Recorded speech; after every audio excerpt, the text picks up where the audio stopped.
So hey Frank Paris, I'm going to show you this enclosure that I made. I've had this for a number of years, but I've updated some of the stuff that goes into it. The enclosure is for the Kyber Cobra mechanism. Now, if you don't know what the Kyber Cobra is, then you're not as old as me. The Kyber Cobra was a very sought after, very expensive prop back about 20, 25 years ago, and 30 years ago actually. And I think I think when it came out, it was around $1,300, but that was a humongous amount of money to spend on something, and I didn't have that kind of money, so I never got it.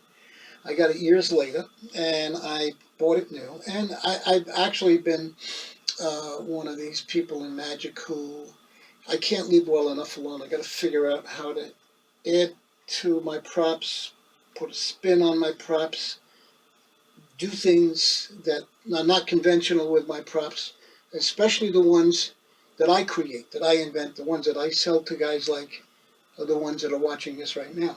And I'm also an information junkie when it comes to building these props.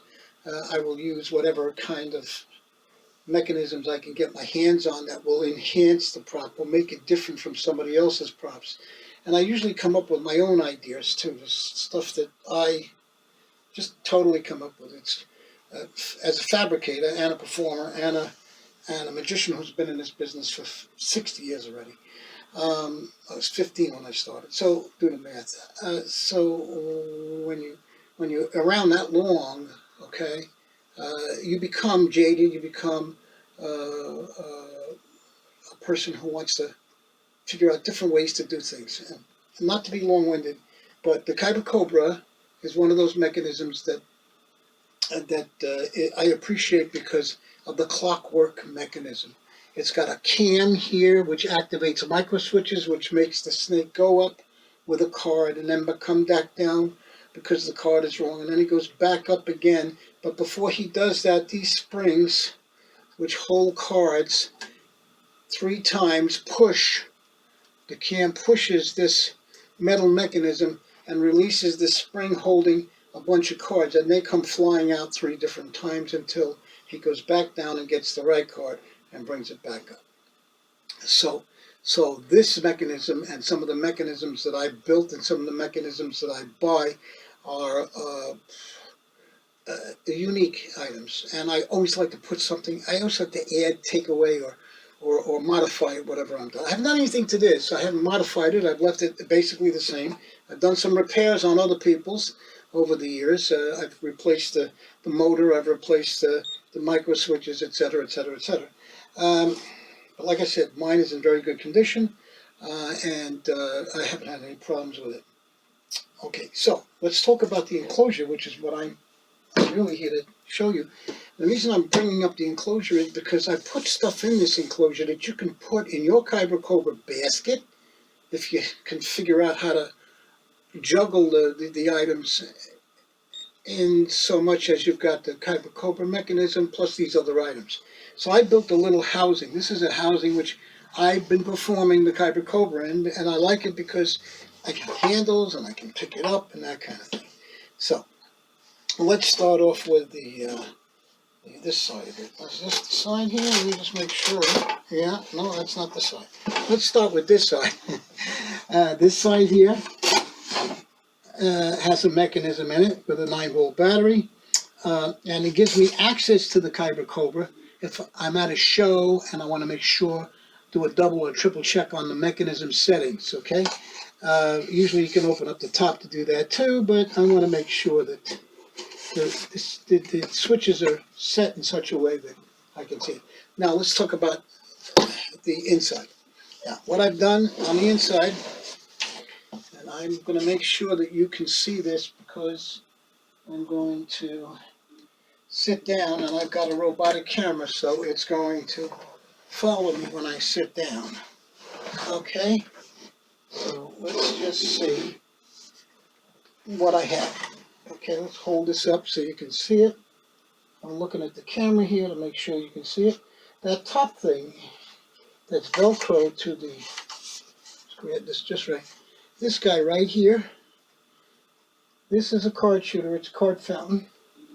Okay, that's a card fountain that I bought commercially and then took apart, added a receiver to it and a transmitter so that I can remotely control the card shooting out. Now, you say to yourself, why do I need to shoot cards out?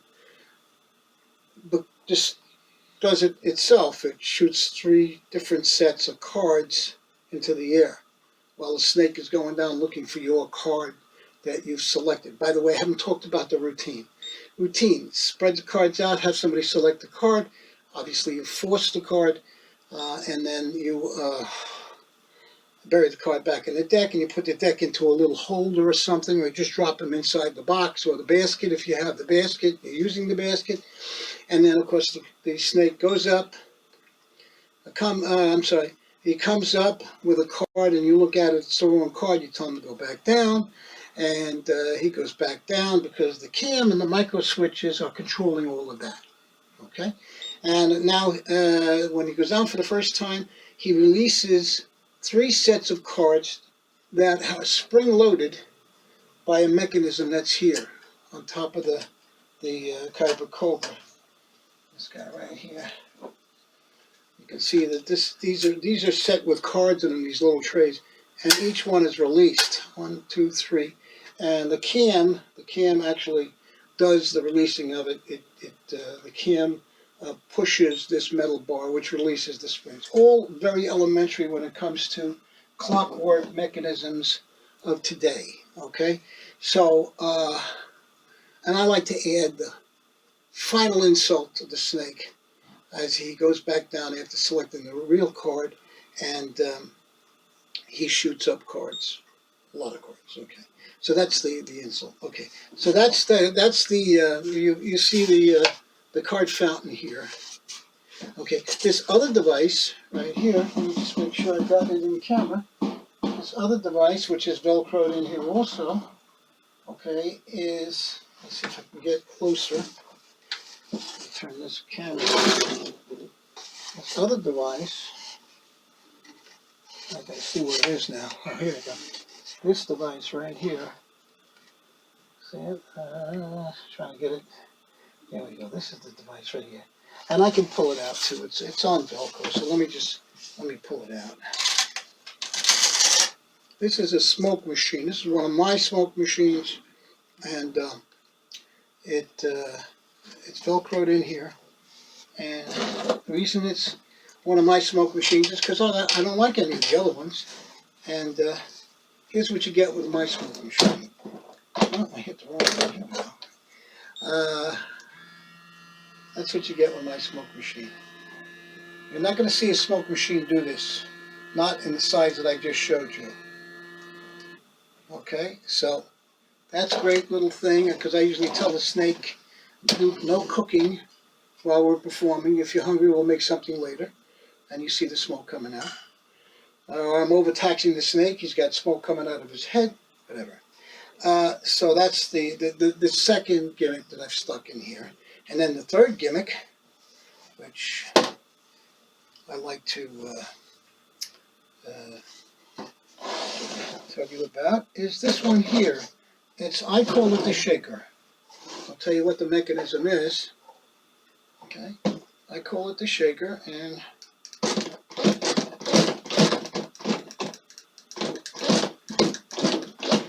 basically the box is moving around, and I activate that at the beginning. And I'll turn around and say, well, we're going to get to you, we're going to do a show, we're going to ask you to help us with a card trick later, but I'm in the middle of doing something else. Calm down, that kind of thing. So, and that basically is, you remember the old push button locks and unlocks mechanisms that were in cars, and you saw the little thing going up when you hit the release button to unlock your doors on your car. Hopefully you're old enough to remember that, where your dad pushed the button and helped pop this little thing. Well, that's the mechanism that's in here, and that mechanism looks like, let's see if I can show you. Let's see if I get my camera here, and we'll come into it. Let's see, where is it? It's on the other side. Oh, there, is that it? On the, yeah, it's on this side here. Let me turn this around so you can kind of see it. Can you see in that box? Let's see the mechanism here. Oh, that's the card reader. Hold on, there it is down there. Yep, I know this is crazy to do this, but the mechanism is right there. Can you see that? And that's basically the mechanism that was inside a car. I just inverted it, cut a hole in the bottom, and I have it gently resting against the table or whatever hard surface I have it on. And there's a C-clamp from Ace Hardware. See that C-clamp on the silver thing? And that clamps it to the box. And I've added a receiver to that and a transmitter to that 12-volt mechanism. Okay, except I'm not using 12 volts. I'm only using 9 volts. And I'm only using 9 volts for the card fountain. I could have used 12 volts, but the real estate is very tight in here. You know, and if I was using 12 volts, I'd have to be using battery packs like this, or like this. And they're just too big, you know. So I'm using 9 volts for some of the things that I'm doing. And then, of course, the Kyber Cobra has to fit inside. So we take the Kyber Cobra mechanism and we place it in here gently. We got to dodge all of those other items that are in here. And then basically, the Kyber Cobra kind of sits in the mechanism. Sorry, it was easy getting it in before. I think what the problem is that I'm getting old. I see now. And this is basically it.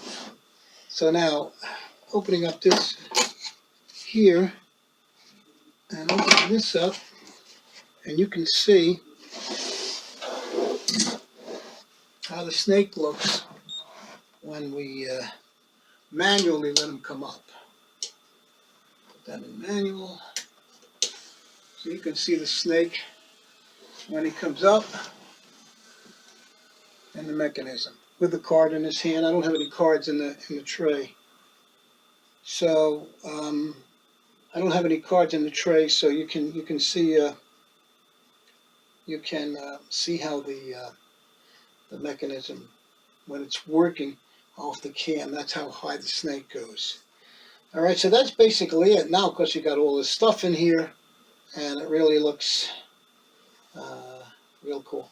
So the whole reason for the video is to tell you, if you're going to build an enclosure, okay, make it a little bigger than I've made mine for your Kyber Cobra.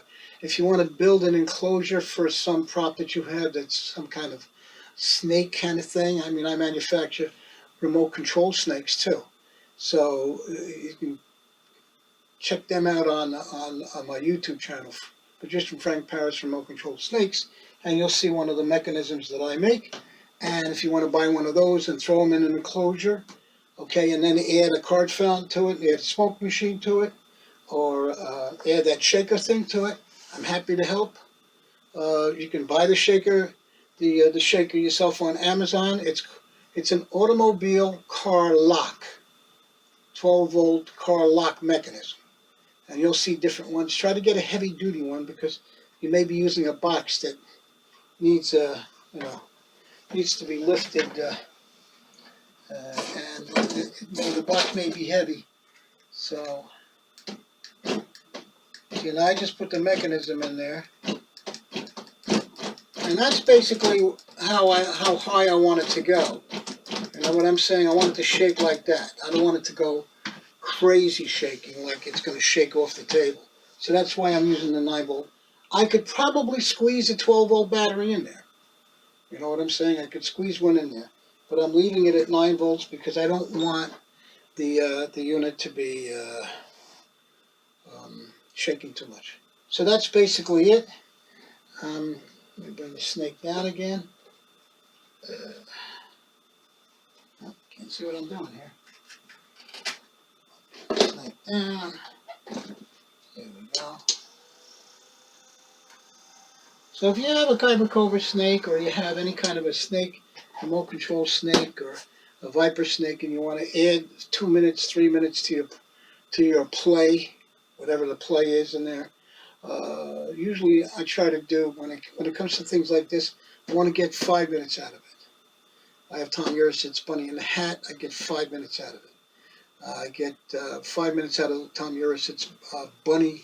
I'm sorry, wand making machine. I get 5 minutes, and I got a smoke machine on that. I've got a bubble machine on that, and I've got a small flash paper cannon on that. So you get that extra time that you want to bring your shows a little further out with the least amount of props. Okay, because each prop that takes 5 minutes. Okay, if you use 5 props, that's 25 minutes.